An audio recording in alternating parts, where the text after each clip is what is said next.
नमस्कार। पिछले वीडियो में हम गॉस लॉ के बारे में बात कर चुके थे, जो हमें इलेक्ट्रिक फ्लक्स के बारे में बताता था कि इलेक्ट्रिक फ्लक्स किसी भी क्लोज सरफेस के थ्रू कितना होता है, Q by epsilon not time होता है। ठीक है, तो मतलब 1/एप्सिलॉन time the charge enclose by dead surface. ये बात किए थे कि इलेक्ट्रिक फ्लक्स होता है, जो कि गॉस लॉ हमें बताया था, जिसको हम डिराइव भी किए थे। अब देखते हैं गॉस लॉ का कुछ एप्लीकेशन, और एप्लीकेशन समझने के बाद हम देखेंगे कि गॉस लॉ और कूलम्स लॉ किस तरह से इलेक्ट्रिक फील्ड निकालने में हमें मदद करता है, कहाँ हेल्प कर सकता है। तो इस वीडियो में हम बात करने जा रहे हैं इलेक्ट्रिक फील्ड कैलकुलेशन का गॉस लॉ से। हम तीन इसका एप्लीकेशन देखेंगे कि लीनियर चार्ज डिस्ट्रीब्यूशन के चलते इलेक्ट्रिक फील्ड कैसे कैलकुलेट करेंगे, प्लेन शीट के चलते कैसे कैलकुलेट करेंगे, और अगर यूनिफॉर्मली चार्ज स्फीयर देगा तब हम उसके इनसाइड और आउटसाइड पार्ट में इलेक्ट्रिक फील्ड कितना होगा, इसको कैसे कैलकुलेट करेंगे। तो सिंपली चलिए पहले एप्लीकेशन की तरफ बढ़ते हैं, और पहला एप्लीकेशन है मेरा कि हमें इलेक्ट्रिक फील्ड कैलकुलेट करना है किसी पॉइंट पी पर। ठीक है, जो कि आर डिस्टेंस दूर है एक इनफाइनाइट लीनियरली चार्ज डिस्ट्रीब्यूशन से। ठीक है, ये जो रॉड है असल में इनफाइनाइट है। ठीक है, ये दोनों तरफ इन्फिनिटी को टेंड्स करता है। ठीक है, इस रॉड पे जो लीनियर चार्ज डिस्ट्रीब्यूशन है, मतलब लीनियर चार्ज जो डेंसिटी है, यानी चार्ज पर यूनिट लेंथ, वो कितना है, लैम्डा है। ठीक है, तो लैम्डा गिवन है कि ये जो चार्ज इस पे डिस्ट्रीब्यूट है, यूनिफॉर्मली जो चार्ज इस पे डिस्ट्रीब्यूट है वो है लैम्डा। ठीक, और हमें पी पॉइंट जो कि इस रॉड से आर दूरी पर है, उस पर हम उस पॉइंट पर हमें इलेक्ट्रिक फील्ड कैलकुलेट करना है। तो ये क्योंकि यूनिफॉर्म डिस्ट्रीब्यूशन के चलते अगर यहाँ देखा जाए तो यहाँ पॉजिटिवली चार्ज रॉड है, तो पॉजिटिवली चार्ज रॉड से जो इलेक्ट्रिक फील्ड है वो इस तरह से बाहर निकलता हुआ होगा।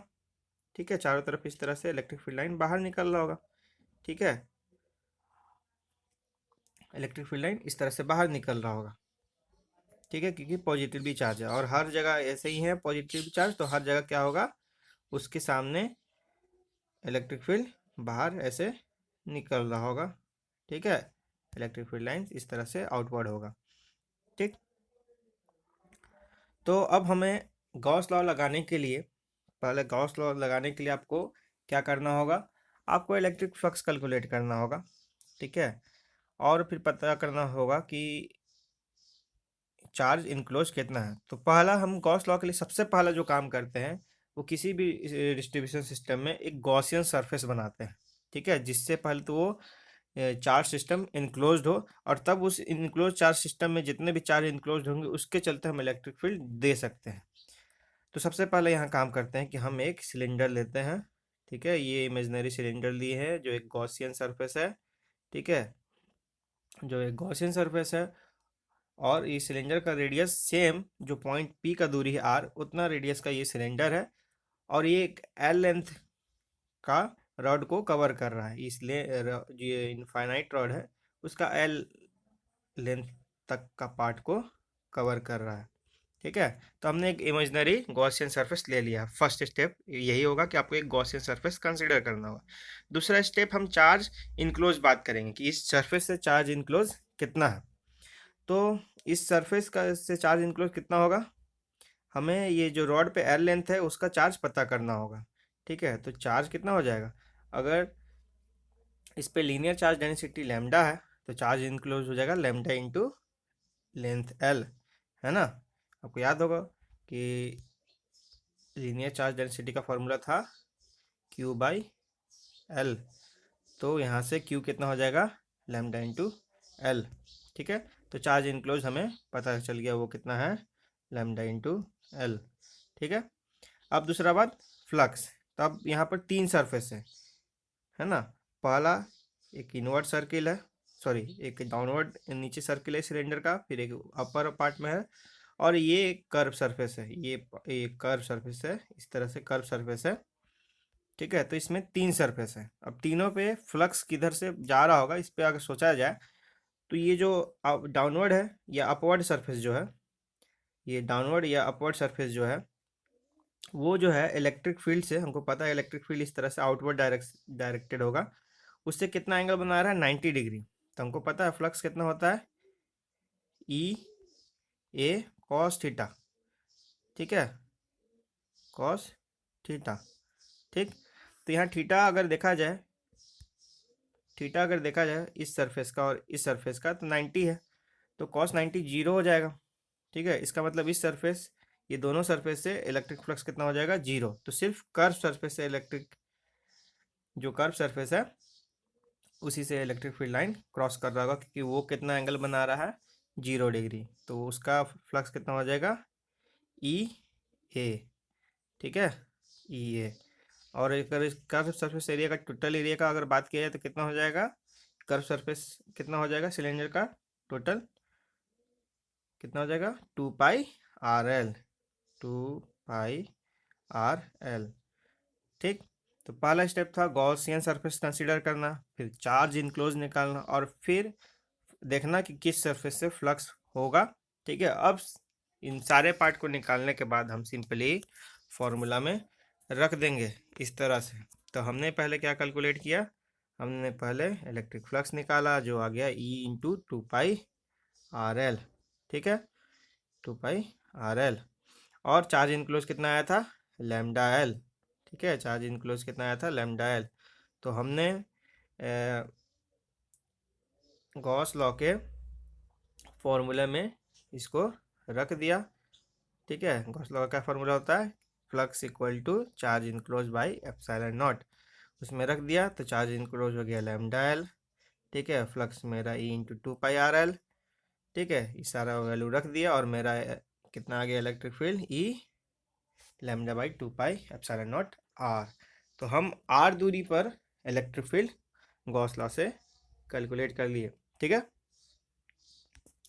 ये सिंपल सा स्टेप था कि हमें पहले गॉसियन सरफेस कंसीडर करना है, फिर उस गॉसियन सरफेस से चार्ज इनक्लोज जो होगा वो पता करना है, और फिर पता करना है कि किस सरफेस से फ्लक्स क्रॉस कर रहा है, ठीक है, और उसी सरफेस को कंसीडर करके हमें फॉर्मूला में रखना होगा, ठीक है। तो ये था पहला एप्लीकेशन कि कैसे लीनियर चार्ज डिस्ट्रीब्यूशन से हम इलेक्ट्रिक फ्लक्स को कैलकुलेट करेंगे, ठीक है। अब सेकंड एप्लीकेशन देखते हैं, सरफेस चार्ज डिस्ट्रीब्यूशन, यानी कि प्लेन शीट पर एक इनफाइनाइट प्लेन शीट दिया हुआ है, जिस पे इनफाइनाइट प्लेन शीट है, चारों तरफ फैला हुआ है, इसका छोटा एक पार्ट कंसीडर कर रहे हैं जो ब्लू कलर से आपको दिखाई दे रहा है, ठीक है। अब हम इस पे सरफेस चार्ज डेंसिटी सिग्मा दिया हुआ है आपको, ठीक है। तो अब हमें पता करना है कि इससे इलेक्ट्रिक फील्ड एक्स दूरी पर, इस प्लेन शीट से एक्स दूरी पर इलेक्ट्रिक फील्ड कितना होगा, ठीक है, ये हमें कैलकुलेट करना है। तो सबसे पहले हम क्या कर रहे हैं, एक गॉसियन सरफेस को इंट्रोड्यूस कर रहे हैं, कंसीडर कर रहे हैं। पहला स्टेप गॉसियन सरफेस को इंट्रोड्यूस करना। तो गॉसियन सरफेस यहाँ हम एक क्यूबॉइड ले लिए हैं, ठीक है, यहाँ एक क्यूबॉइड ले ली है, ठीक, आपको दिखाई दे रहा है क्यूबॉइड।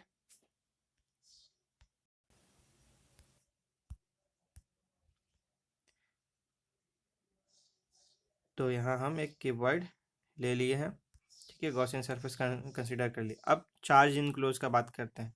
तो चार्ज इनक्लोज कितना होगा, ये पार्ट मेरा चार्ज इनक्लोज होगा, ठीक है। तो ये एरिया हमारा, ये एरिया 2 और 1, ये तीनों सेम है, इसको हम कंसीडर कर ले रहे हैं फिलहाल ए, ठीक है। तो चार्ज इनक्लोज कितना हो जाएगा, हमको पता है सिग्मा का वैल्यू होता है sigma equal to Q by ए।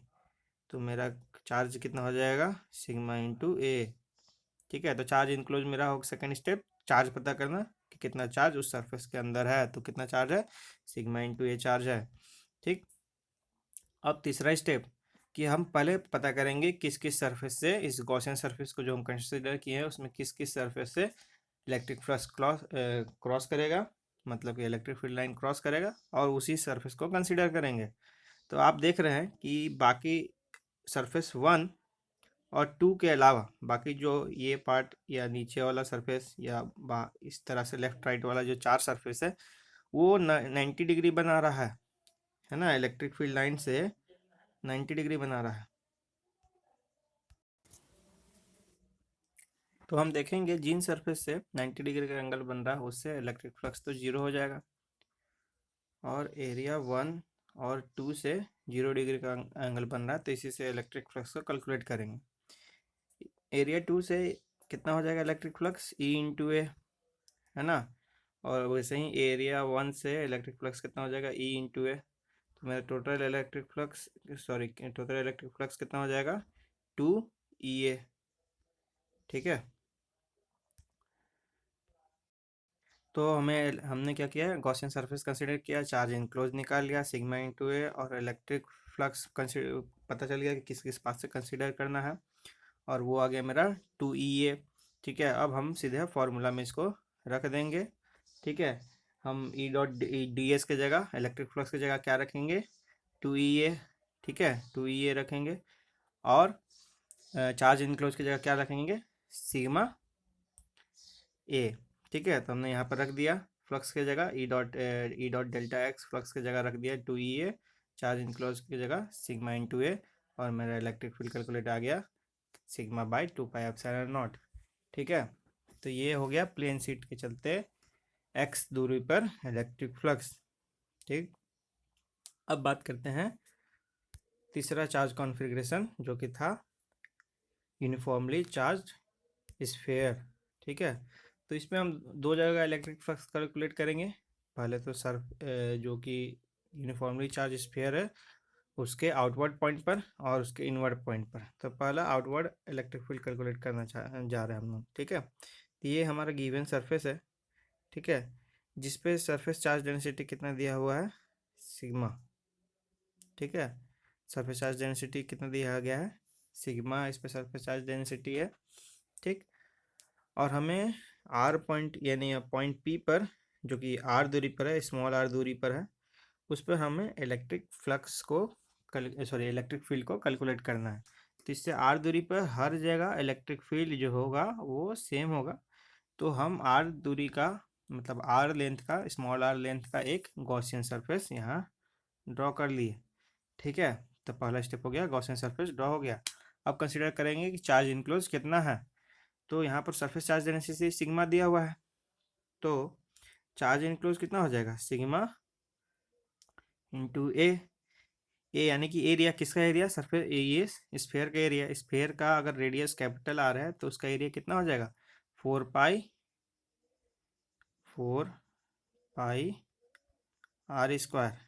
ठीक है, तो ये हो गया, सॉरी फ्लक्स नहीं, चार्ज इनक्लोज हो जाएगा, ये हो जाएगा चार्ज, चार्ज इनक्लोज हो जाएगा। ठीक है, चार्ज इनक्लोज मेरा निकल गया सिग्मा इंटू ए, और एरिया का वैल्यू हमने रख दिया 4 पाई आर स्क्वायर। तो मेरा चार्ज इनक्लोज निकल गया। गॉसियन सरफेस बनाया, पहला स्टेप, दूसरा स्टेप चार्ज इनक्लोज पता किया, और तीसरा स्टेप इलेक्ट्रिक फ्लक्स का अगर बात किया जाए तो इलेक्ट्रिक फ्लक्स कितना हो जाएगा ई डॉट ए। ठीक है, यहाँ पे ए कितना हो जाएगा गॉसियन सरफेस का एरिया, गॉसियन सरफेस का एरिया कितना हो जाएगा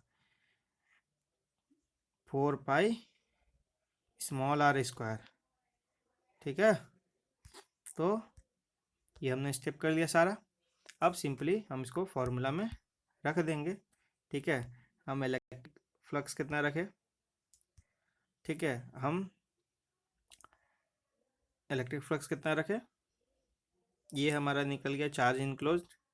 ठीक, ये हमारा निकल गया इलेक्ट्रिक फ्लक्स। ठीक है, ये सारा वैल्यू हम रख दे रहे हैं। ठीक है, तो यहाँ पर देखिए रख दिए ई डॉट डी एस की जगह हम क्या किए रख दिए वैल्यू। ठीक है, यहाँ पर रख दिए ये फ्लक्स का वैल्यू, यहाँ पर हम रख दिए चार्ज इनक्लोज का वैल्यू, और मेरा जो charge enclose sorry electric field जो है वो स्मॉल आर दूरी पर कितना आ गया, उसका वैल्यू आ गया मेरा sigma R square by epsilon naught by R square. ठीक है, ठीक, तो मेरा ये वैल्यू आ गया। अगर हम मान के चले कि जो टोटल स्फीयर था उस पर जो चार्ज है क्यू, तो वो कितना होगा, चार्ज क्यू कितना हो सकता है surface into surface charge density, यानी कि 4 pi capital R square into sigma. ठीक है, तो वो ये वैल्यू हम रख देंगे। ठीक है, तो मेरा ये ये फार्मूला इसमें कन्वर्ट हो जाएगा। ठीक, ये भी कर सकते हैं। ठीक, तो हम आउटवर्ड पॉइंट पर कैलकुलेट कर लिए। ठीक है, कि हम क्या देखे थे सबसे पहले, अगर हम देखें कि एक सरफेस दिया हुआ है, एक स्फेयर है जिस पे पॉजिटिवली चार्ज सारे यूनिफॉर्मली फैले हुए हैं, जिसका सरफेस चार्ज डेंसिटी सिग्मा है। तो क्योंकि electric field line outward direction में होगा और हमें एक पी पॉइंट जो कि स्मॉल आर दूरी था सेंटर से, उस पर हमें इलेक्ट्रिक फील्ड कैलकुलेट करने के लिए बोल रहा था, वो हमने कैलकुलेट कर लिया। अगर पॉजिटिव की जगह निगेटिव होगा तो इलेक्ट्रिक फील्ड लाइन अंदर की तरफ होंगे। ठीक है, चलिए अब हम बात करते हैं, ये तो हो गया आउटवर्ड पॉइंट पर। अब बात करते हैं इनवर्ड पॉइंट पर। तो इनवर्ड पॉइंट पर हमको निकालना है, तो इलेक्ट्रिक फील्ड इनवर्ड पॉइंट पर एक पॉइंट पी हम मान ले रहे हैं। ठीक है, पॉइंट पी हम यहाँ मान ले रहे हैं। इस पे अगर इलेक्ट्रिक फील्ड कैलकुलेट करना है तो सबसे पहले हम गॉसियन सरफेस बनाएंगे। तो हमने क्या बनाया, गॉसियन सरफेस। ठीक है, हमने गॉसियन सरफेस बनाया, स्मॉल आर दूरी का एक गॉसियन सरफेस बनाया। ठीक है, गॉसियन सरफेस बनाने के बाद हम चार्ज इनक्लोज के बाद, चार्ज इनक्लोज कितना हो जाएगा, चार्ज इनक्लोज, हाँ हमने गॉसियन सरफेस बनाया और दूरी का। और अब बात करते हैं चार्ज इनक्लोज का। तो चार्ज इनक्लोज मेरा कितना हो जाएगा, आप देख रहे हैं कि स्मॉल आर दूरी का, स्मॉल आर रेडियस का जो गॉसियन सरफेस है उसके अंदर कोई चार्ज नहीं है, तो चार्ज इनक्लोज मेरा सिंपली कितना हो जाएगा, जीरो। ठीक है, तो चार्ज इनक्लोज जीरो हो गया। ठीक है, चार्ज इनक्लोज हमारा जीरो हो गया। जब चार्ज इनक्लोज जीरो हो गया तो फ्लक्स तो जीरो। ठीक है, फ्लक्स जीरो तो इलेक्ट्रिक फील्ड सिंपली जीरो हो जाएगा। ठीक है, तो क्योंकि चार्ज इनक्लोज जीरो है हमारा, हम गॉस लॉ लगाएंगे, E into A equal to charge enclose by epsilon naught. तो चार्ज इनक्लोज जीरो, तो मेरा कितना आ गया, मेरा इलेक्ट्रिक फील्ड सिंपली क्या आ गया, जीरो। ठीक है, तो हम इनवर्ड और आउटवर्ड दोनों पॉइंट पर कैलकुलेट कर लिए इलेक्ट्रिक फील्ड। ठीक है, तो हम गॉस लॉ का यूज करके लीनियर चार्ज डेंसिटी के थ्रू इलेक्ट्रिक फील्ड कैलकुलेट करना सीख गया। एक प्लेन शीट के चलते इलेक्ट्रिक फील्ड कैलकुलेट करना सीख गया, एक स्फेयर के चलते भी इलेक्ट्रिक फील्ड कैलकुलेट करना सीख गया। तो इलेक्ट्रिक फील्ड तो हम ऐसे कूलम्स लॉ से भी सीखे थे और यहाँ पे गॉस लॉ से सीख लिए। फ़र्क इतना है कि गॉस लॉ में हम देखिए कूलम्स क्या कर रहे हैं, गॉस लॉ कब लगा रहे हैं, जब कोई सिमेट्री फॉलो कर रहा है, जब चार्ज डिस्ट्रीब्यूशन एक पैटर्न, एक सिंपल पैटर्न फॉलो कर रहा है, जैसे लाइन हो गया या सरफेस पे फैला हुआ है यूनिफॉर्मली। तो अगर कोई सिमेट्री फॉलो करता है इलेक्ट्रिक फील्ड, तब हम गॉस लॉ का यूज करेंगे, है ना। ये आपने तीन अब एग्जाम्पल देख लिया, एप्लीकेशन देख लिया, और तीनों एप्लीकेशन आप देखें कि जो भी चार्ज डिस्ट्रीब्यूशन था एक सिमेट्री फॉलो कर रहा था, एक पैटर्न फॉलो कर रहा था। ठीक है, कि जैसे लीनियर चार्ज डिस्ट्रीब्यूशन था तो आर पॉइंट पे सारा जगह इलेक्ट्रिक फील्ड सेम था, या प्लेन शीट था तो एक्स दूरी पर जो सरफेस आ रहा था क्यूबॉइड का उस पर इलेक्ट्रिक फील्ड सेम था। और या स्फेयर के चलते देखें तो स्फेयर के चलते स्मॉल आर दूरी पर आउटवर्ड या इनवर्ड इलेक्ट्रिक फील्ड सेम था। तो जहाँ सिमेट्री फॉलो कर रहा था, मतलब एक ऐसा सरफेस पे जहाँ पर सारा पॉइंट पे इलेक्ट्रिक फील्ड सेम आ रहा था, तब हम गॉस लॉ लगा रहे हैं। ठीक है, तो गॉस लॉ तब लगाएंगे, समझ लीजिए, जब कोई सिमेट्री फॉलो करेगा तब कोशिश करेंगे गॉस लॉ लगा के इलेक्ट्रिक फील्ड कैलकुलेट करना। और अगर सिमेट्री फॉलो नहीं किया तो सिंपली जैसे हम कूलम्स लॉ से इलेक्ट्रिक फील्ड निकालते थे सुपरपोजिशन प्रिंसिपल यूज करके, वैसे निकालेंगे। ठीक है, तो इस वीडियो के डिस्क्रिप्शन बॉक्स में हम कुछ क्वेश्चन दे देंगे आपको इलेक्ट्रिक फील्ड कैलकुलेट करने के लिए, या और भी बहुत सारे गॉस लॉ से रिलेटेड क्वेश्चन दे देंगे, आप उसको एक बार सॉल्व कीजिए, और अगर डाउट आता है तो उसको आप पूछ सकते हैं। इस वीडियो के लिए इतना ही, धन्यवाद। और ये जो चैप्टर है अब ख़त्म होने वाला है। ठीक है, ख़त्म हो चुका है लगभग, अब प्रॉब्लम सॉल्विंग सिर्फ बचा। तो जितना आप न्यूमेरिकल सॉल्व कर सकते हैं, जितने क्वेश्चन लगा सकते हैं, सारे क्वेश्चन लगाइए। ठीक है, धन्यवाद।